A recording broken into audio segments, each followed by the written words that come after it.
Hello and welcome to the Lachuga channel, where I like talking about literature among other things. The Final Gambit by Jennifer Lynn Barnes. Now, this is a book I have been pretty excited about for a while now, basically.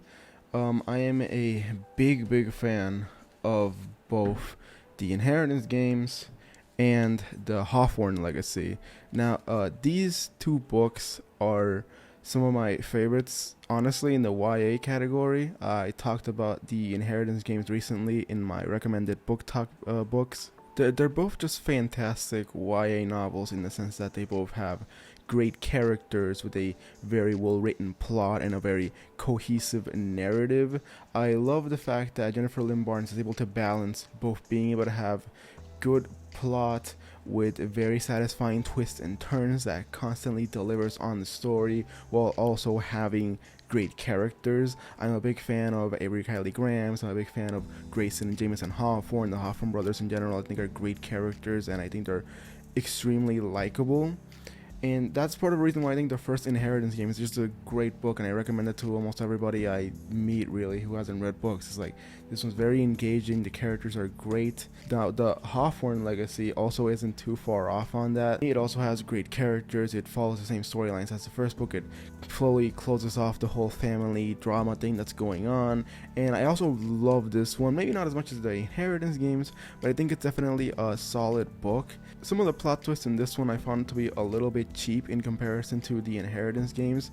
I just didn't think it was like as satisfying at times. Not to say that it wasn't good, the plot twists were bad, but I just felt like sometimes the plot twists were a little weird or didn't really make sense to me. But still, it was a great book nonetheless, and I still enjoyed it, but I was a little confused because I knew that this series was going to be a trilogy, but this one, the Hawthorne Legacy, kind of concludes everything pretty definitively.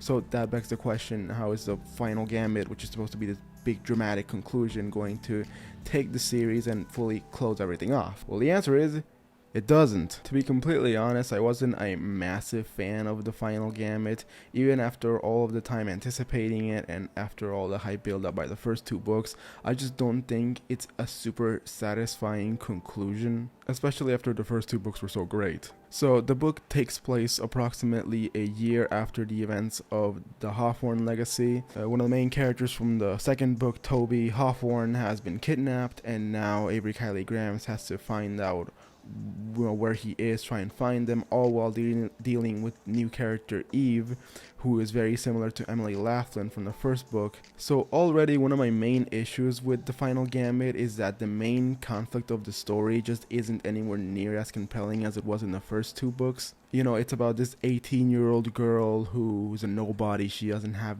really any noticeable connections. All of a sudden inherits all of this just fuck you amount of money from this really rich white guy who randomly died. You know, it's an extremely compelling concept. You want to see, you know, why it is that this guy left her all this money, and then the ensuing drama and fallout from the rest of the family is also super compelling.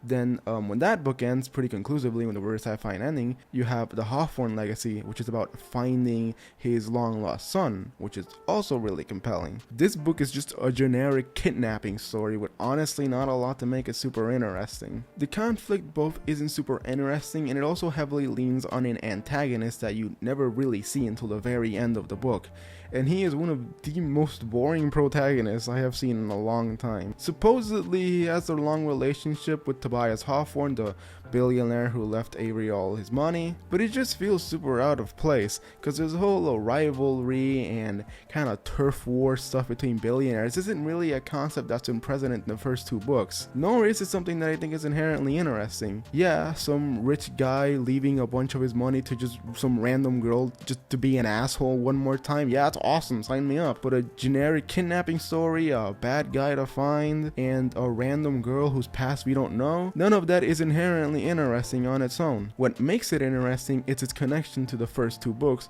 which are awesome, as I've said. But even then, I never really felt like there was a lot of super interesting things going on. The plot twists were there, the subversions were there, and they were compelling at times, and the book was certainly very entertaining. But the conflict itself and the villain was just so boring that it was kind of hard to care most of the time.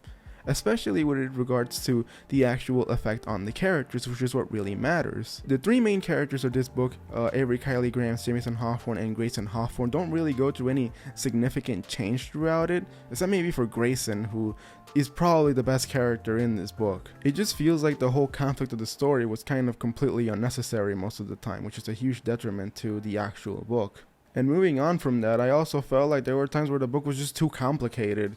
The Hawthorne legacy was already delving really deep into this whole family drama thing with not only the Hawthornes, but the Laughlins and their whole family tree. The Hawthorne legacy was already pretty complicated, but the Final Gambit takes it to some bullshit levels. There are so many family trees and betrayals and conflicts and all kinds of stuff that happens in the Hawthorne family that is so distracting from the actual story and is so hard to keep up with at a certain point. Now, even though I've been very negative so far, I don't actually dislike or even hate the book. I actually really like it. I think it's extremely entertaining. The prose in the book is absolutely very, very well done. It flows very well. The short chapters, kind of bite-sized narrative beats works perfectly with the fast pacing and pantsing nature of the story, that it was just super engaging the entire time, even if the conflict itself wasn't super interesting. The characters are still here.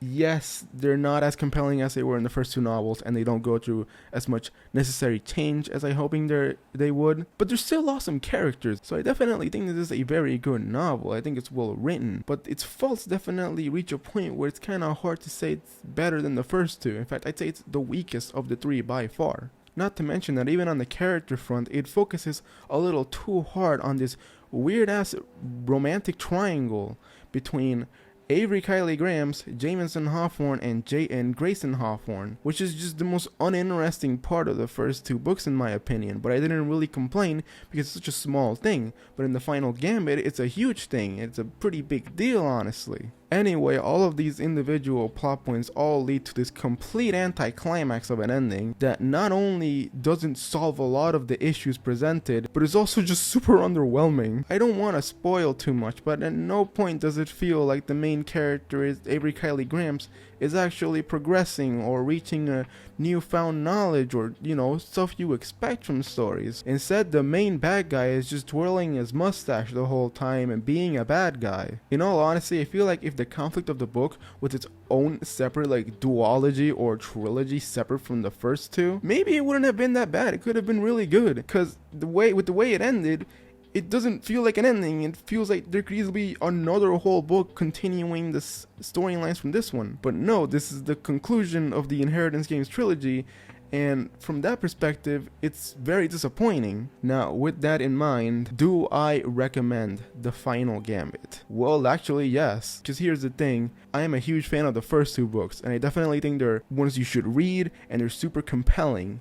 And if you read the first two, you might as well read the third one. And it's not like The Final Gambit is an awful book or anything. It's not The Rise of Skywalker or anything where it retroactively ruins the first two. I think it's a very well written book. I love the prose, I love the structure. I just think the conflict and a lot of the actual content of the book leaves a lot to be desired, especially as a conclusion to a trilogy. So I do think it's at least worth checking out if you like those two books. Well, that's gonna be it for this review of The Final Gambit. Did you read The Final Gambit? What did you think? Let me know in the comments below. And hey, if you like this video, why not watch another one? I have a playlist on screen right now with all my book related content. If you want to see more book reviews and other literary content, then make sure to subscribe to the Lechuga channel for regular uploads. I'll probably be reviewing other books in the future, so if you want to see more of that, then hit the bell to be notified of new videos. And hit the like button while you're there. Well, that's gonna be about it. See ya.